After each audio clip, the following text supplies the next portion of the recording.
guys, kan itu.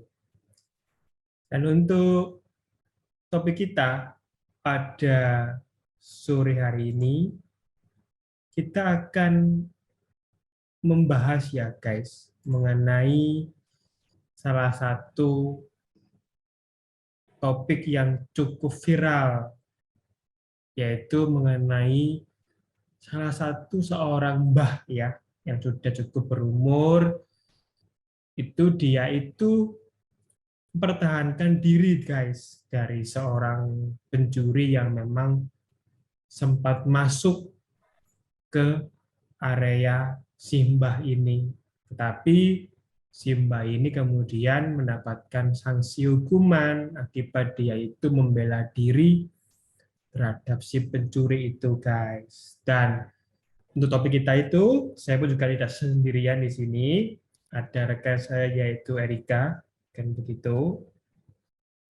Nah, kalau menurut pendapat Erika ini, kan istilahnya si Mbak ini kan, kalau dari case-nya itu kan dia itu memiliki salah satu peternakan, yaitu berupa ikan, kan gitu. Lalu kemudian ada seorang pencuri yang kemudian itu dia masuk ke area itu, lalu kemudian si Mbak ini itu secara refleks dia itu menyabetkan senjata tajamnya sehingga itu mengenai si pencurinya. Nah, di sini kemudian kamu dapat Erika sendiri. Ketika ada pencuri datang akan ke tempat kita, ketika kita melukainya itu apakah kemudian salah nggak sih Erika secara hukum? Ternyata. Ini agak banyak pro kontra sih kok kasus ini di masyarakat. Kalau aku pribadi sih, pertama mungkin harus dilihat dulu pencuri ini yang apa, pencuri kan kadang-kadang ada pencuri yang cuman ya apa ya, cuman mau nyuri doang, nggak bawa senjata tajam atau apa, senjata api kayak gitu-gitu ya. Kalau sama mereka sih biasa ditakut-takutin gitu, mereka sudah lari kan gitu. Cuman untuk kasus si Mbah ini, menurut pihak penyidik adalah pencuri ini emang tidak bawa apa-apa gitu. Jadi emang niatnya cuma nyuri doang gitu loh. Tapi si Mbah ini keburu apa ya, apa istilahnya bahasa Indonesia, membacok ya. Membacok di si pencuri ini gitu loh. Jadi akhirnya sih si Mbak ini dihukum berapa, 2 tahun kalau nggak salah ya, atas tindakannya. Kalau aku bilang sih ya itu balik lagi waktu kejadian seperti apa kayak gitu. Kalau emang pencurinya itu tidak apa ya, tidak membawa apa-apa dan emang niatnya cuma nyuri aja, biasanya kita teriakin aja mereka udah lari kok gitu loh. Kalau sampai dibacok kan berarti ada something else gitu loh waktu waktu kejadian itu kayak gitu. Jadi memang istilahnya tergantung dari kenapa kok bisa sampai dibacok begitu ya Erika. Nah, lalu kemudian kan kalau kita lihat secara orang awam itu kan, misalkan ada penjahat itu misalkan datang ke tempatnya Erika, ini contoh, ke tempatnya Erika kemudian, nah, apakah kemudian Erika itu sebenarnya itu keliru enggak sih? Misalkan apa ya, Erika kedatangan seorang perampok, kemudian Erika di sini tuh membela dirinya, mungkin Erika memukul, nggak harus membacok ya, Erika pukul pakai benda tumpul, kemudian si perampok ini kemudian terluka. Nah, apakah di sini tuh Erika? Kalau aku bilang sih untuk kita ya yang ya. Kalau aku bilang sih, kalau dari sisi korban kita, maksudnya yang dirampok atau dicuri, itu kita boleh untuk membela diri, dalam artian ya sewajarnya lah. Kalau seandainya perampok itu membawa senjata tajam, terus habis itu kita kebetulan di rumah mungkin ada apa, kita punya pisau atau apa, terus kita melukain dia, itu kita nggak salah sih kok, karena dia dari awal udah niatnya untuk bawa senjata tajam ya, untuk nyakitin kita, itu kita boleh.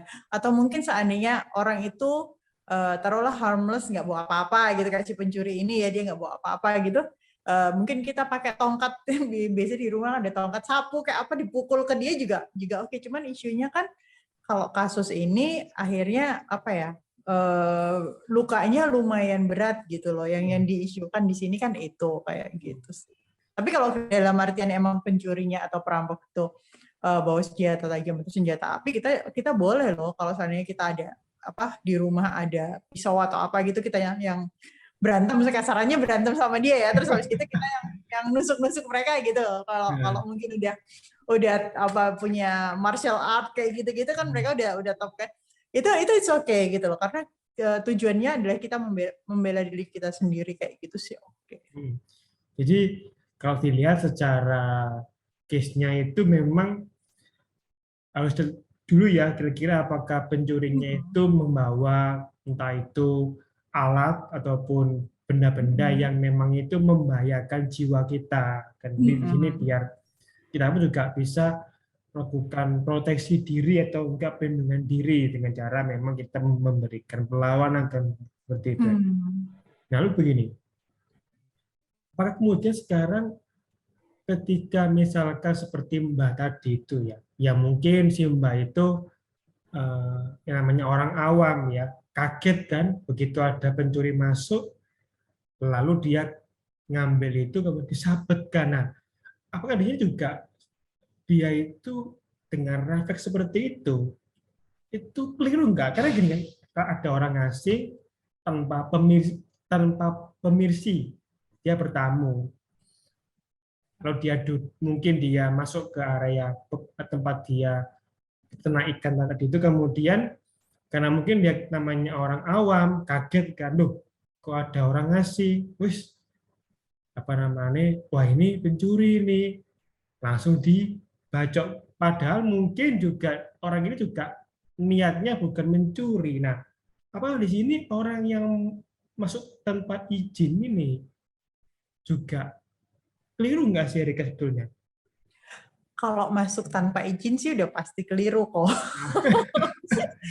cuman balik lagi, kalau aku bilang sih biasanya orang-orang yang seperti ini ya, maksudnya yang pencuri-pencuri model kayak gini sih biasanya kalau orang sih diteriakin dulu, maling tak atau apa gitu, biasanya mereka teriak-teriak gitu kan, mereka biasanya udah lari gitu loh. Cuman aku nggak tahu kenapa kok nggak diteriakin dulu langsung dibacok, itu aku juga nggak ngeh ya gitu loh. Cuman kalau dari pihak polisi sih bilangnya karena pencuri ini tidak membawa apa-apa dan kemudian langsung dibacok sama si Mbah itu, jadi akhirnya si Mbah ini dituntut hukuman yang lumayan lama kayak gitu. Jadi istilahnya karena juga terkesan mungkin si Mbahnya juga ya namanya refleks ya, gegabah, kemudian ada orang masuk mungkin cuma kepengen lihat ikannya doang, mungkin kepengen. Tapi ya nggak malam-malam juga kali. Jadi karena mungkin kepengen lihat ikan, terus kemudian namanya orang ya kan kaget toh, wah masuk, atau enggak mungkin dia lagi salah alamat, ya bisa cari alamat kemudian loh simbahnya lihat kok masuk ya ke area dia punya peternakan ikan, kemudian tiba ini sabet lah begitu. Nah, betul begini lah Erika, kalau yang namanya KUHP kita kan memang adalah produk Belanda ya, yang sudah cukup lama. Nah, apakah sebenarnya itu kita juga perlu nggak sih menambahkan keterangan? Kan di sini itu kan ternyata itu ketika ada yang orang asing yang datang ke tempat kita itu, kita tidak boleh serta-merta itu langsung melukai ya dengan adanya dugaan-dugaan yang memang itu ke arah tindak pidana kejahatan. Nah di sini apakah KUHP kita itu juga perlu nggak sih Erika kita tambahkan misalkan mengenai syarat kita itu boleh melakukan defensif itu bagaimana ketika ada pelaku crime itu yang masuk ke area kita seperti itu? Karena kita hidup di Indonesia ya, kok biasanya kalau orang Indonesia ini kita teriakin sendiri, maksudnya sedikit aja kita teriak, tetangga kanan kiri atau orang sekitar tuh udah pada berkerumun. Jadi kalau aku bilang sih teriakin aja biasanya nanti tetangga-tetangga atau orang sekitar kita itu udah pasti akan membantu kayak gitu. Cuman aku nggak tahu, mungkin yang case ini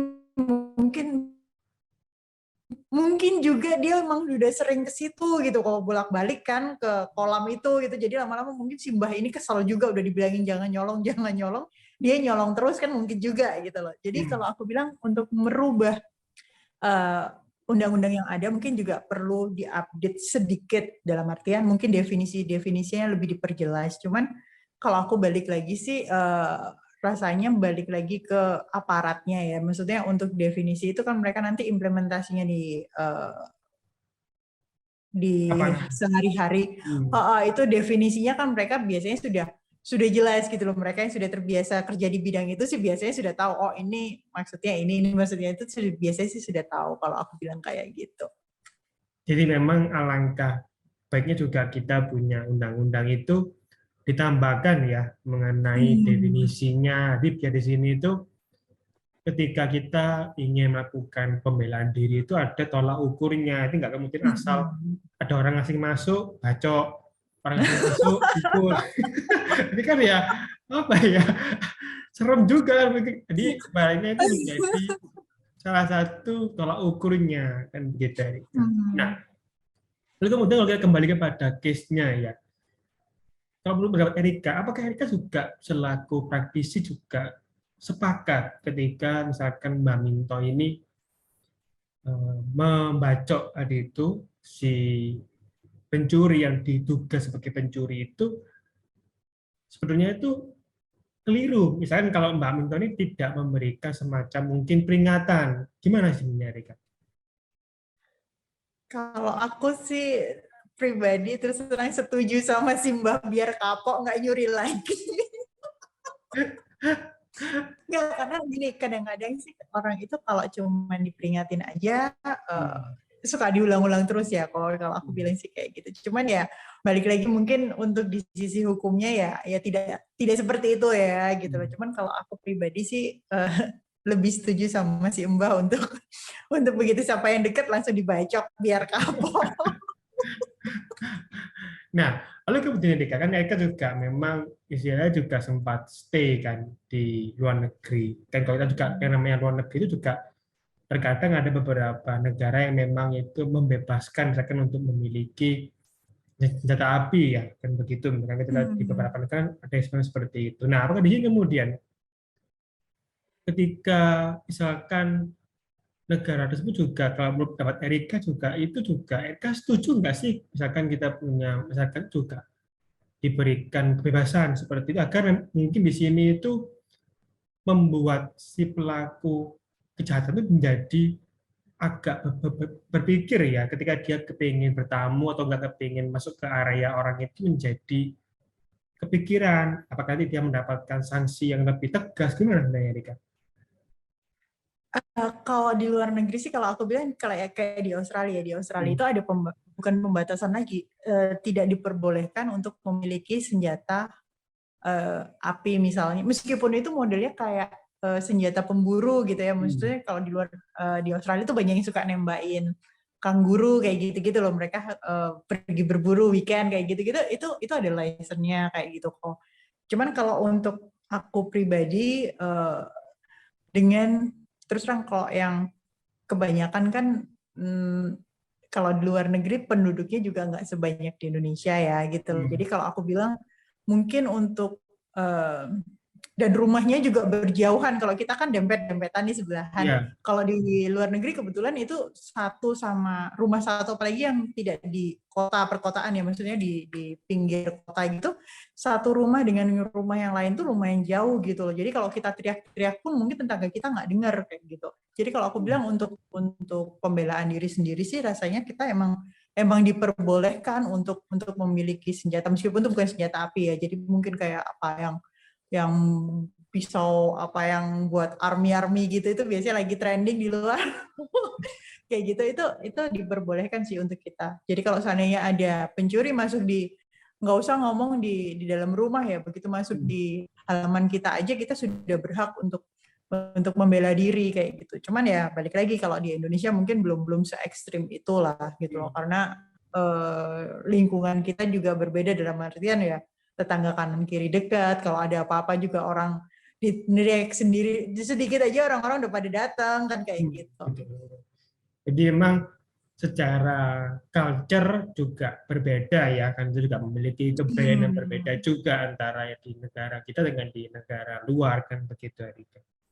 Kemudian kalau kita kembali kepada konteks hukumnya, sebenarnya apakah kemudian hukumnya terhadap Mbak ini kalau menurut mereka ini cukup memberatkan atau mungkin di sini apa ya?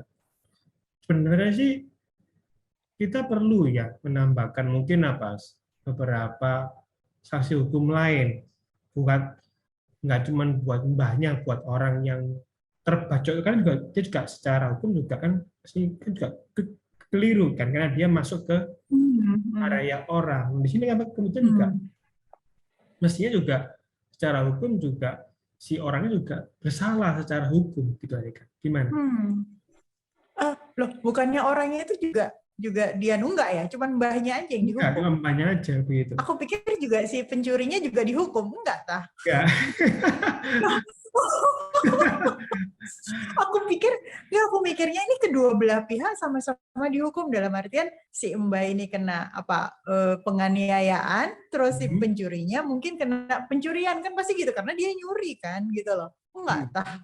Enggak, karena kan yang diekspos itu kan si mbahnya itu kan dia karena dia melakukan penganiayaan berat tadi itu sehingga si mbah ini dihukum. Tapi kalau dari sisi pencurinya itu kan dia justru yang memang dia melaporkan si mbah itu dengan alasan pertama si mbah itu melakukan penganiayaan berat seperti itu sehingga si pencuri ini tidak mendapatkan sanksinya begitu. Padahal dia udah masuk ke area pemukiman seperti itu.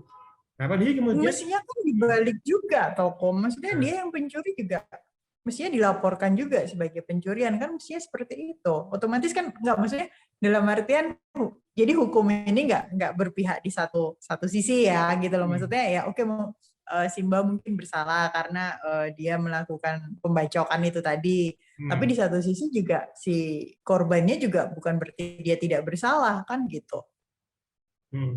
Mestinya juga dia dihukum pencurian, nggak tahu pencurian berapa lama, selama-lamanya biar dia kapok. Ini kan memang di sini tuh sebenarnya ada perbedaan ya, karena satunya si Mbak ini kan dia mendapatkan sanksi hukuman, sedangkan yang mencuri ini dia nggak mendapatkan sanksi hukuman kan begitu, karena dia melaporkan si Mbak itu dengan tuduhan yaitu penganiayaan berat seperti itu. Nah, udah kan memang kalau kita lihat kan sempat kemudian mengundang beberapa simpatik ya dari kita punya masyarakat terkait dengan adanya case seperti ini. Dan juga bagi mereka yang pro juga kalau saya lihat juga mengatakan ya ini memang wajar kalau ada orang yang bertamu datang ke rumah atau tempat kita berjualan itu kemudian tanpa izin ya itu menjadi konsekuensinya kan begitu. Nah, kemudian di sini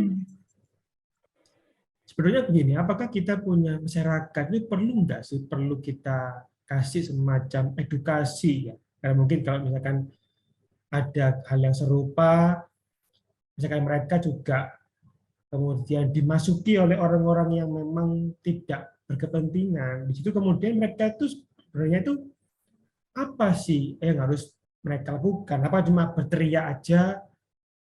Atau kemudian mereka apa ya memberikan peringatan atau apa? Karena di sini kan kalau kita lihat kan itu hal yang bersifat refleks bisa malam hari dan juga siang hari gitu. Gimana Erika?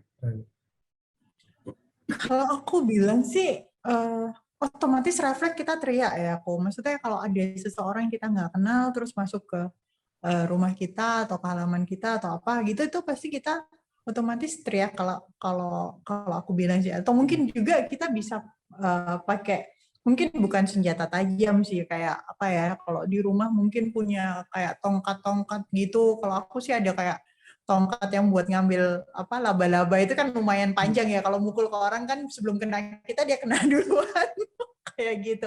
Jadi kalau aku bilang sih mungkin itu sih. Cuman iya aku sih nggak begitu ngikutin untuk case ini. Jadi kalau aku bilang sih untuk masyarakat mungkin biasanya mereka lebih lebih mengerti lah dalam artian ya emang si nggak bisa menyalahkan 100% untuk si Mbah ini kan gitu. Kalau seandainya ada kejadian seperti itu ya mungkin kita bisa kalau tengah malam juga teriak juga kalau di kolam kayak gitu siapa juga yang denger kan gitu loh. Jadi mestinya sih nggak seperti itu ya. Logiknya sih nggak serumit ini gitu loh. Cuman aku sih belum tahu kenapa akhirnya cuman si Mbah yang dihukum yang pencurinya malah enggak gitu loh. Atau mungkin si Mbah mestinya harus melaporkan juga kalau dia ini adalah pencuri kan gitu. Cuman ya balik lagi kayak kita discuss tadi untuk kan harus ada pembuktian kayak bukti-bukti yang harus disertakan kayak gitu. Jadi memang apa istilahnya? Dia lagi memang sebetulnya istilahnya ada berbagai macam reaksi ya, bisa kita berteriak juga terhadap orang-orang asing itu, mungkin juga kita bisa memberikan peringatan agar mereka itu segera keluar kan begitu Erika. Lalu gini, misalkan kalau kita ketemu dengan itu seorang perampok ataupun pencuri, lalu kemudian kita itu dipukul duluan. Nah, secara hukum, apakah kemudian kita itu diperbolehkan nggak sih Erika mungkin membalas dengan memukul balik ataupun dengan melakukan penganiayaan seperti itu? Kalau kita dipukul duluan ya, kok itu kita berhak loh untuk membela diri dalam artian mungkin meskipun itu mukulnya nggak seberapa ya, cuman kan dia sudah mulai duluan gitu. Berarti niat awalnya untuk datang ke tempat kita itu bukan niat baik lagi kan seperti itu. Jadi kalau aku bilang kita berhak untuk melawan dalam artian kita harus melindungi diri kita sendiri ya, meskipun itu nanti endingnya yang di sana lebih babak belur dari kita ya itu yang penting kita melindungi diri kita dulu ya. Jadi istilahnya kalau misalkan kita itu kemudian dipukul duluan ataupun kemudian kita mendapatkan perlakuan penganiayaan yang lebih dulu, ya kita boleh istilahnya melakukan pembalasan seperti itu ya Erika, dengan tujuan kita memang membela diri kan begitu. Nah, kalau lagi kan memang di sini jenis crime yang terkait dengan pencurian maupun perampokan ini kan juga nggak cuman ada di area pemukiman kan. Karena juga kita juga lihat juga seringkali juga bisa terjadi di misalkan di jalan raya, ada yang kita misalkan lagi kemudian lagi anak-anak shopping kemudian tas kita kemudian diambil. Nah, kemudian di sini apakah ada perbedaan nggak sih Erika? Misalkan kalau kita lagi di jalan raya itu kemudian kita lagi enak lagi belanja kemudian tiba-tiba tas kita diambil lah, apa kita kemudian boleh nggak refleks itu kemudian langsung melukai si penjahat ini? Gimana Erika? Kalau pertama kalau di pinggir jalan agak susah ya, kalau dalam artian kita nggak bawa senjata untuk keluar. Jadi paling banter sih kita apa sih ngelempar batu kayak gitu-gitu sih. Tapi itu it's okay gitu loh. Maksudnya ya itu hak kita untuk melawan dalam artian kita sudah diserang kan gitu loh. Jadi kalau aku bilang sih nggak peduli tempatnya di mana juga, kalau emang itu kita merasa untuk melindungi diri kita itu diperbolehkan. Jadi memang istilahnya ada perbedaan ya. Kalau tempat umum kita misalkan itu secara refleksi karena memang itu kita diperbolehkan ya untuk mungkin melempar sesuatu dan begitu. Nah, kemudian ketika misalkan si pencuri itu tertangkap oleh warga dan mereka juga sempat membaca berita kan ada penjahat yang kemudian itu dipukuli warga secara rame-rame. Pertanyaannya begini, apa yang membedakan ketika si Mbak itu membacok pencuri itu dan dia itu bersalah, sedangkan kalau warga kadang mereka tangkap rame-rame itu, lalu kemudian dipukuli dulu, bahkan kemudian dibawa ke pihak kepolisian. Nah, sini apa yang membedakan dari sisi hukumnya kok si Mbak ini bersalah, sedangkan si yang memukuli warga ini, mereka enggak. Gimana Erika sebenarnya? Kalau aku bilang mungkin gini kok. Kalau dari aku mungkin aku nggak tahu persis ya. Cuman kalau aku mikir gini karena si pencuri ini pelapornya gitu loh. Jadi kan yang jelas satu orang. Tapi kalau begitu warga yang mukulin pencuri itu kan berarti banyak orang saksi kalau dia adalah pencuri kayak gitu sih. Jadi untuk mukulin pencuri ini banyak pembenarannya kasarnya kayak gitu. Cuman ya mestinya sih waktu Simbah ini kecurian mestinya teriak loh biar orang-orang datang pada mukulin dia. Karena mungkin pertama pada saat malam hari ya kedua juga dia udah cukup umur, mungkin juga yang namanya orang yang sudah tua kan mungkin juga nggak mungkin kan tidak seperti orang muda. Jadi di sini langsung aja diambil refleks membacokkan begitu. Nah kemudian di sini apa kemudian istilahnya kalau kita lagi lebih jauh, karena memang istilahnya kan yang namanya krem juga banyak macam yang begitu. Nah di sini itu apa kemudian istilahnya karena kita Simba ini juga memang dia itu tinggalnya kan bukan di daerah perkotaan ya, tapi di daerah pedesaan kan begitu.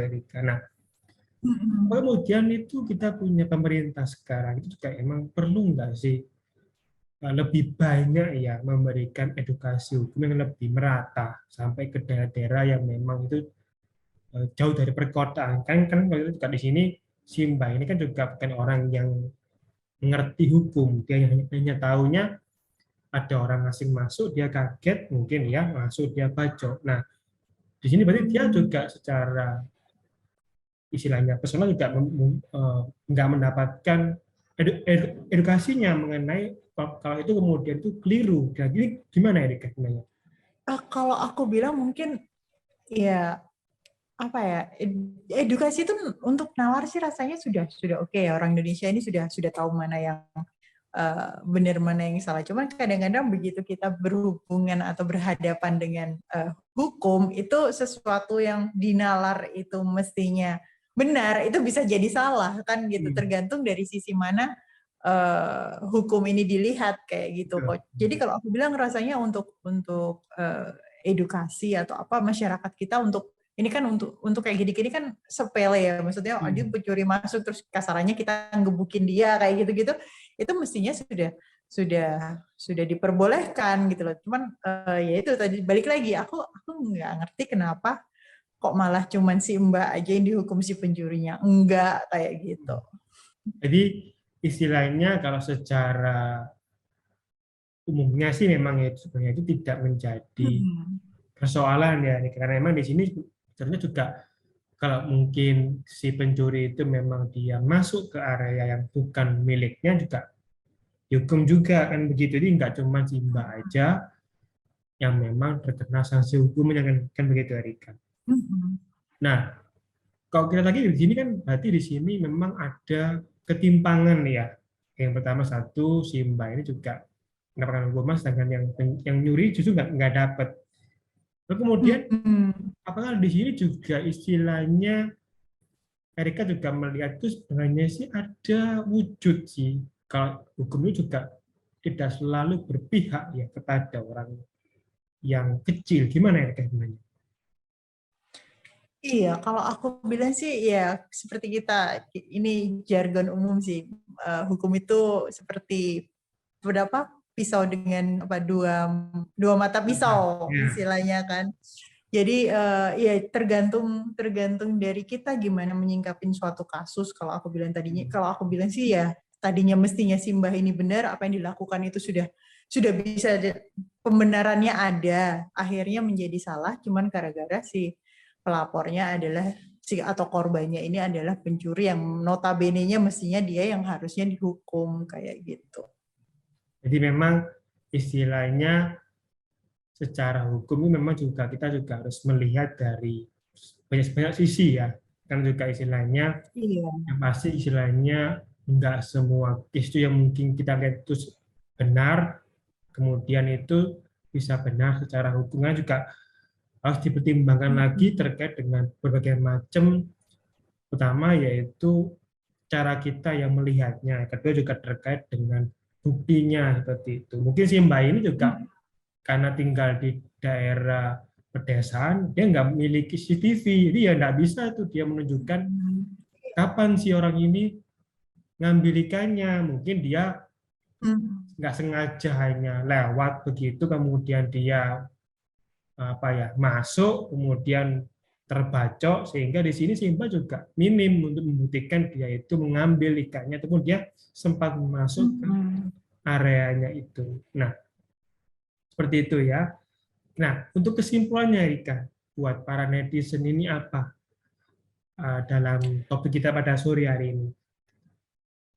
Untuk para netizen mungkin harus disingkapin lagi, dalam artian meskipun kita itu tujuannya adalah melindungi diri sendiri, mungkin sebisa mungkin tanpa melibatkan senjata tajam, karena bagaimanapun juga kalau si korban ternyata meninggal atau apa dan kita tidak memiliki bukti untuk bilang atau istilahnya menuduh dia melanggar hak kita, itu akan menjadi bumerang untuk diri kita sendiri.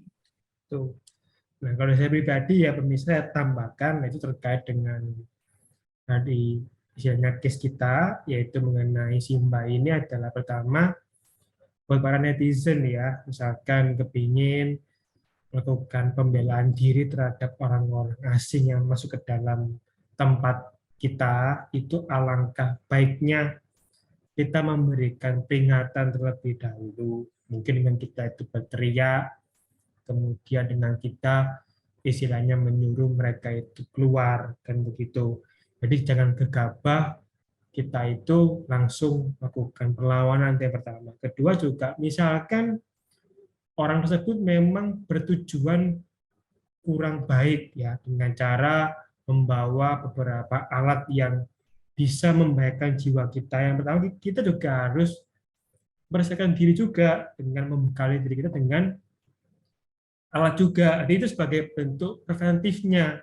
Itu yang kedua. Yang ketiga, kita juga jangan sampai kemudian bereaksi terlebih dahulu terhadap orang tersebut. Karena di sini tentunya unsur untuk pembelaan diri itu belum bisa timbul ketika tidak ada faktor yang mengancam, kecuali di sini orang tersebut sudah duluan ya, misalkan menunjukkan alatnya yang bisa membahayakan jiwa kita. Di situ kita boleh meresponi dengan cara yang semestinya, yaitu untuk membela diri kita seperti itu. Dan yang terakhir, usahakan jangan sampai kita tuh kemudian melukainya terlalu berat ya pemirsa. Jadi kalau kita memang membela diri juga yang secukupnya, dan juga jangan sampai kemudian sampai menghilangkan nyawa juga, karena juga di sini juga ada faktor yang memang membuat kita pun juga bisa bersalah secara hukum seperti itu. Itu sih pemirsa topik untuk kesimpulannya ya buat topik kita pada sore hari ini. Oke, bisa nonton, jangan lupa kemudian like, komen, dan subscribe ya. Sampai jumpa di edisi-edisi berikutnya. Bye-bye.